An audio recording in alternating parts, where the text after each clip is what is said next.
Good morning, good morning, good morning, good morning mga ka-showbiz. Ito na ang ating latest update para sa Barda sa araw na ito.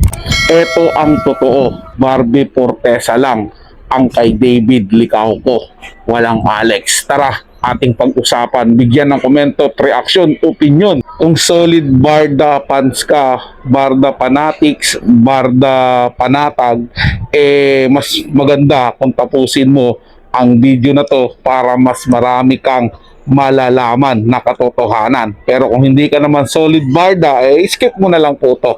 Wala naman pong pilitan to, mga ka-showbiz at mga kapwa Barda fans ko dyan. Kaya naman kung hindi ka pa nakapag-subscribe dito sa ating channel, ano pa ang hinihintay mo? Mag-subscribe na at i-hit ang notification bell para laging mauna ka sa mga bagong balitang showbiz. Panoorin at pakinggan ang buong detalye at ikaw na ang humusga. Muna tayo ulit. Wait lang, Barbie, grabe ang mahal talaga ng gasolina. Oo nga, parang luxury na pupunta ngayon. Luxury na nga, parang kailangan mo muna mag-pay bago magpagas. Ganun ba? Ganun ba kalala? Oo, pag nakita mo na ito, magpapisip ka sa life choices mo, okay lang. Bakit okay lang? Pag ikaw kasama ko mag-drive, worth it naman. Atake! Ay, wow, ang smooth mo. Hindi practical ang practical. Oo, new definition of luxury. Full tank, hindi, libre. Okay, ito na bahala kasi ng tinti. Puntang Tagaytay. Puntang Tagaytay sila, ma'am. Puntang Tagaytay sila for today's video. I love it. Wait lang, for anyone who might confuse, is there is a letter A simply means the name contains somewhere. Yun na nga. Sabi ko nga kanina, kahapon gumawa ako ng reaction video. Kung napatanong ako, ay bakit letter A? Sabi ko, kasi ang unang pumasok sa utak ko talaga, starts with letter A. Starts with letter A, sa totoo lang. Pero hindi ko inisip talaga na hindi naman sinabing starts with letter A. Ang sinabi, may A pa. Alam mo, kung may gusto kang ibuko sa isang tao, hindi dapat starts with letter kung ano man ang gusto mong sabihin. Kung ano man Katulad kay Jillian, di ba? Hindi ka dapat magiging specific. Di ba? Ang sabi ni Jillian before, sige ka ba basta nasa 22 to 24. Pero hindi niya sinabi, ranges lang ng age ang sinabi niya. So parang, katulad din kay Sir Nelson Canglas, ang ibig sabihin, for me nababibe ko si Sir Nelson Canglas na ang letter A na yon, it's not with the name na nag-start sa letter A, kundi ang name ng what do you call this, ang iniibig ni Ginoo or nagpapakilig kay Ginoo, consist of letter A, may letter A pa. So ako naman, hindi ko naisip talaga na marami nag-assume na Alex kasi hindi naman talaga nag-i-exist si Alex sa buhay ni Ginoo. Kasi, di ba, tanong ko kayo, nabanggit ba ni Ginoo ang Alex na yan sa mga interviews niya? Wala, di ba? So parang hindi siya nag-i-exist. Parang alikabok lang siya. Di ba? Si Bakekang lang naman yung nag-ano niya nagpupush siya ng kung ano-ano. Ewan ko dyan kay Bakekang. Ewan ko din ba sa mga followers si Bakekang? Ube, di mo kaya, Violet. Ewan ko dyan kay Bakekang, bakit mas pinapaniwalaan pa siya ng mga bobo ng followers na hindi naman nagsasalita si David about that? Di ba?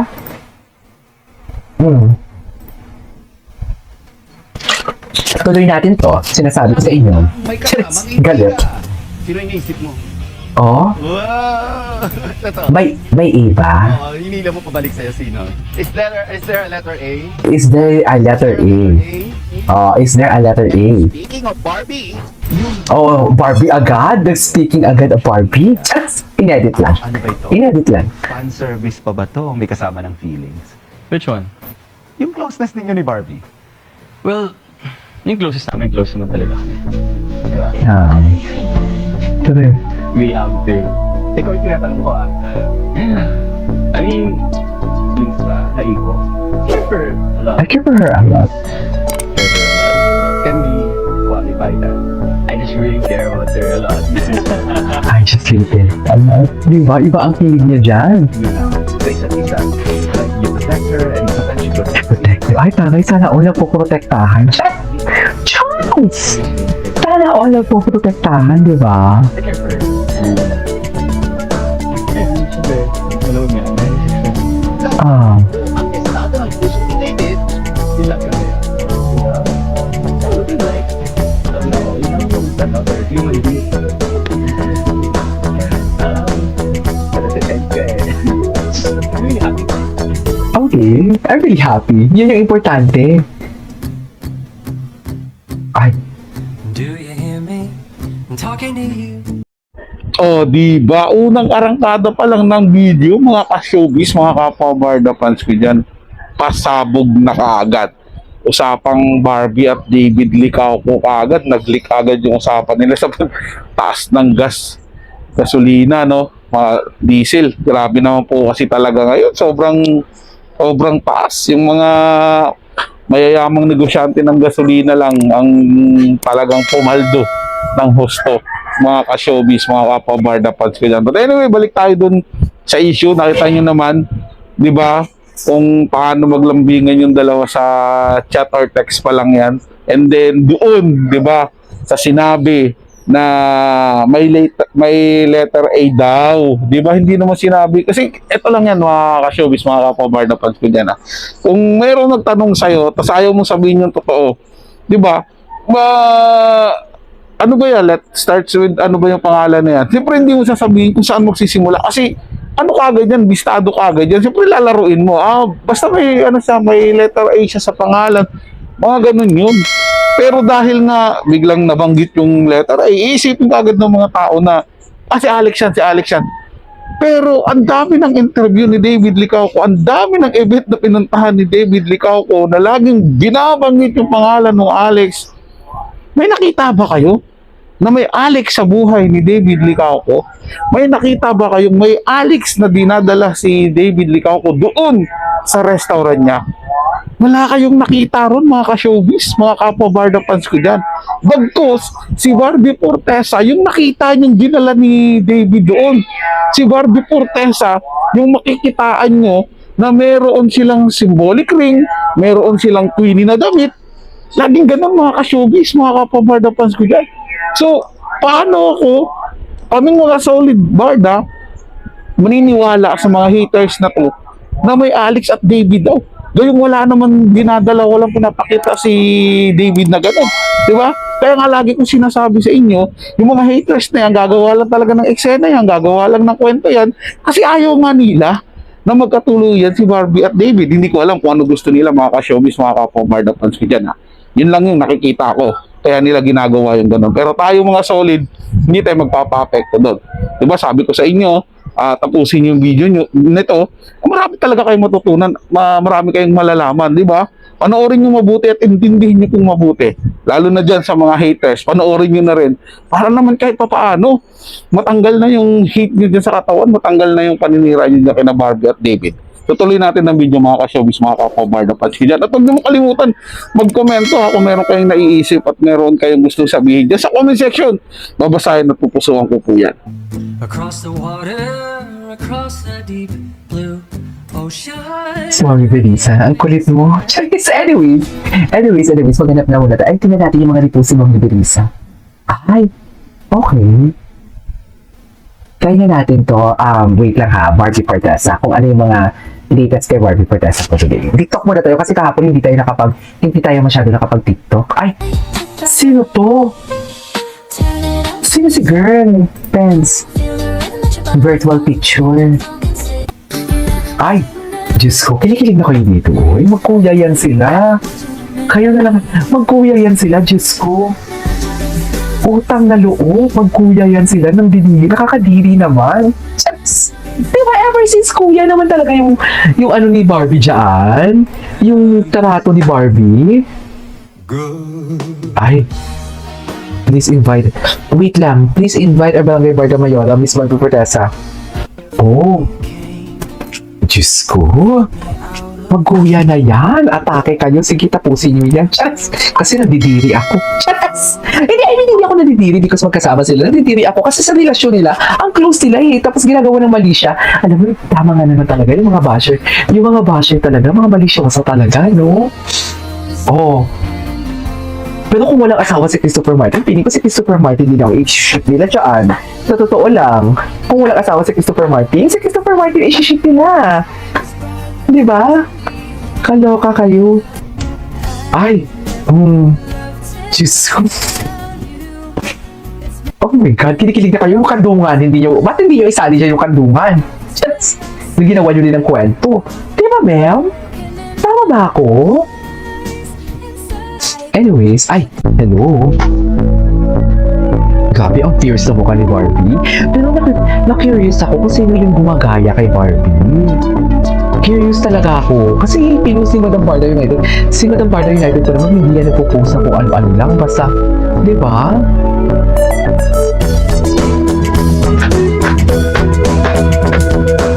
Yan yan. Okay.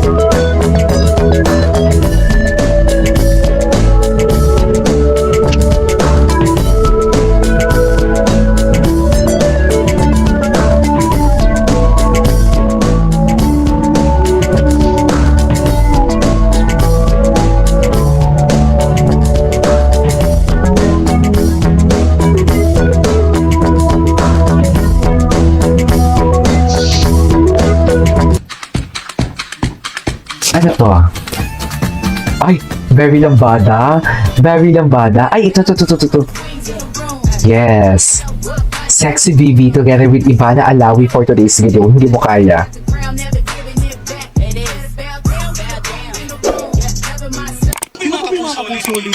Ay, ito na nga yung binakulan. Charas! Ito na nga yung binakulan, mami. Wala na. Gusto ko si Barbie Fortesa. Tama ba yun? Okay, what's next? I'll start with letter A. Ito na. Morning Pilates. Ang cute mo pa ng panguso. Nakaka-good vibes talaga si Barbie, palagi nakasmile. Actually, isa din yun sa mga napansin ko sa kanya. Mahilig pala smile talaga siya. Pala smile talaga ang Barbie niyo. Anyways, that is all for today's video. Our Barda compilation. And this is Kim Plus. It's here. Real talk naman talaga, napakaganda naman talaga ng ngiti ni Barbie Fortesa. At kahit sino ngitian niya makakapagsabi talaga, wow, nginitian ako ng anghel. Grabe, anghel talaga yan. Makaka-showbiz, mga kapwa-Barda fans ko dyan. So, ayun, nakita niyo naman siguro, di ba, sabi ko sa inyo, may malalaman pa kayo dyan. Nakita niyo, di ba, isa pa yan sa nagiging issue nila ng mga haters, yung kay Alden Richard at kay Barbie Fortesa. Di ba, matagal na nga po sinasabi ni Barbie. At kahit man itong si Alden Richard, sinasabi niya, magkapatid yung touring nila. Kuya ni Barbie. Itong si David, yun ang tingin niya. At si David tuloy, si Richard, Alden Richard. At si Alden Richard naman, kapatid, little sister niya, si Barbie Fortesa. Wala silang ganung relasyon. Pero yung mga haters, laging pinapakalat na si Alden Richard daw talaga ang totoong karelasyon ni Barbie. At marami din nagsasabi na ang dami daw lalaki ni Barbie Fortesa. Mahilig daw sa lalaki. Di ba? Grabe yung paninirang ibinibigay nila kay Barbie. Hindi naman nila kakilala in person. Hindi nila kilala in real life. Di ba? Napapanood lang nila, nakikita lang nila. Pero yung mga totoong tao na nakakilala kay Barbie Fortesa sa pagkatao niya, anong sinasabi? Napakabait ni Barbie Fortesa at matulungin. Di ba? Hindi ko naman sinasabi na may perfectong tao talaga na ganyan. Meron din namang kahit pa paano kasupladahan itong si Barbie at makikita mo na minsan maarte siya. Di ba? Pero in a way na positive yun. Dahil hindi mo talaga trip yung ganito. Di ba? Siyempre isipin na arte naman kung minsan masungit siyang tingnan dahil may mga bagay talaga minsan na hindi niya nagugustuhan yun. Ganun ang tao, nobody's perfect. Pero sa kabuuan, napakabuting tao ni Barbie Fortesa. At deserve niya dapat ang respeto. Deserve niya na maging masaya. Huwag na natin tutulan yun, mga ka-showbiz, mga kapwa-Barda fans ka dyan, lalong-lalo na sa mga haters. So, kayo, mga ka-showbiz, mga kapwa-Barda fans ko dyan, mga solid Barda, ano ang inyong masasabi at mga komento? I-comment nyo dyan sa ating comment section. Babasahin at pupusuan ko yan. At syempre, pag may pagkakataon, nagre-reply din po tayo sa mga message natin dyan. Maraming salamat po mga ka-showbiz, mga kapwa-Barda fans ko. Para sa mga bagong balitang showbiz, ugliing tumutok dito sa ating channel at mag-subscribe at i-hit ang notification bell para laging updated ka sa mga bagong balitang showbiz.